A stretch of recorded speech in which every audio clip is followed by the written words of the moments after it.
YRC Worldwide Inc. is the holding company for brands including YRC, YRC Reimer, New Penn, USF Holland and USF Reddaway.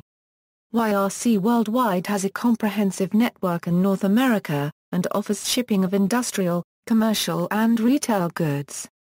The company is headquartered in Overland Park, Kansas. History: in 1906, Grover Cleveland OE Clever Harold started what was to become the Yellow Cab Company with a horse-drawn hack and a team of horses in Oklahoma City. After a year, he was able to buy his first Model T Ford, a novelty then, and people were willing to pay more to ride in an automobile. After the First World War, he bought 2 more cars and hired a relief driver. In 1918, Cleve hand-painted one of his cars yellow. Although ridiculed by other cab drivers, he noticed he was hauling more passengers than anyone else, so he painted all his cars yellow and business boomed. Cleve trademarked the name Yellow Cab for the state of Oklahoma. Later, John Hertz copied the Yellow Cab in Chicago and obtained the national trademark for the use of the name. Clever unregistered trademark's older brother, A.J. Harrell, had followed Cleve to Oklahoma City and had been successful in the operation of a horse and mule business during the First World War. Cleve needed extra capital for expansion, so he formed a partnership with A.J.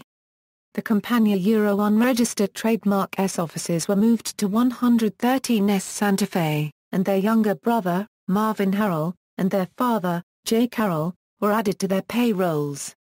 The partnership started a cross-country bus line connecting Oklahoma City and Tulsa, which was later sold to Pickwick Bus Company of Tulsa.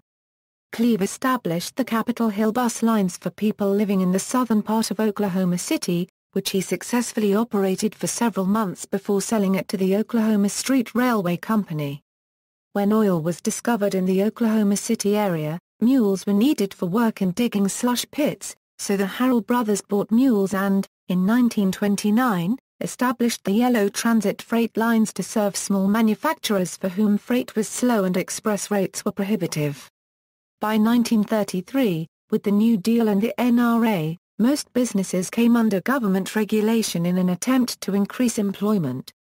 Cleve, together with taxicab operators from other parts of the country, met in Washington, D.C. to work out a regulatory code, which did the unregistered trademark T succeed. So, Cleve worked out his own code and got government confirmation. About this time, the Harrell brothers, each with a different vision of the future, dissolved the partnership. Cleve took the taxicabs in the trade out, as well as the Yellow Cab Dynamic Gasoline Company.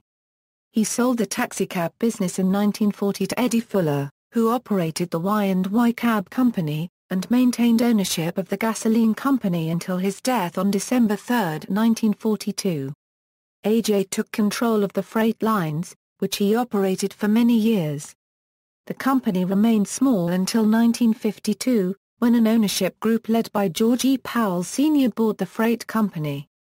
During this time, Yellow helped pioneer the concept of consolidating small freight shipments into trailer loads.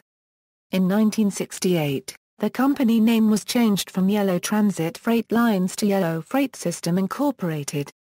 During the deregulation of interstate trucking in the 1980s, Yellow Freight System embarked on a massive restructuring by creating new distribution centers across the country to better serve customers. The company changed its name to Yellow Corporation in 1992, when it created a parent company, with Yellow Transportation, Incorporated as its largest division. In December 2003, Yellow Corporation acquired Roadway Corporation for $1.05 billion, forming Yellow Roadway Corporation. The merger more than doubled revenue. Yellow Corporation posted a 2003 revenue of $3.07 billion, and Yellow Roadway Corporation had a 2004 revenue of $6.8 billion. These revenues continued to increase with the $1.5 billion acquisition of USF Corporation in 2005, to a high of $9.9 billion in 2006. These increases also saw jumps in profit, which increased from $40 million in 2003 to $184 million in 2004 to a high of $288 million in 2005. Yellow Roadway Corporation also made forays into the international market, particularly China.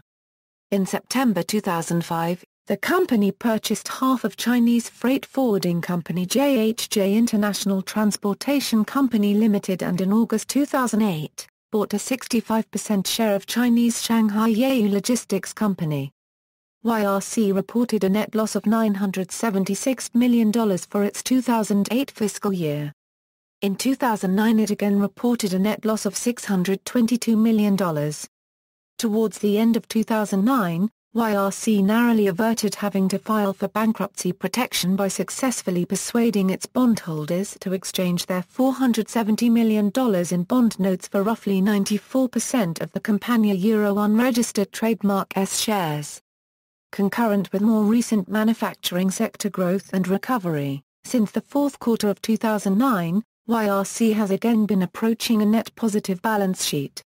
Nonetheless, its share price declined in year 2010 more than 80%, raising in 2011 suspicions of death spiral financing.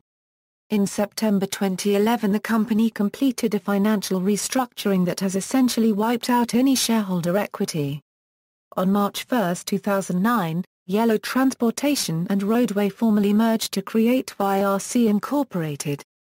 DBA as YRC Freight starting in 2012. On December 15, 2011 YRC Worldwide sold a significant portion of Glenmore including the Carlisle, Pennsylvania terminal to Celadon, located in Indianapolis, Indiana. Color: in 1929, A.J. Harrell enlisted the help of E.I. DuPont de Nemours and Company to improve highway safety by determining the vehicle color that would be the most visible on the nation's highways. After the review was completed, it was determined that the color of the Swamp Holly Orange would be most visible from the greatest distance. Swamp Holly Orange became the color used on all company tractors. Image gallery. References. External links: YRC Worldwide.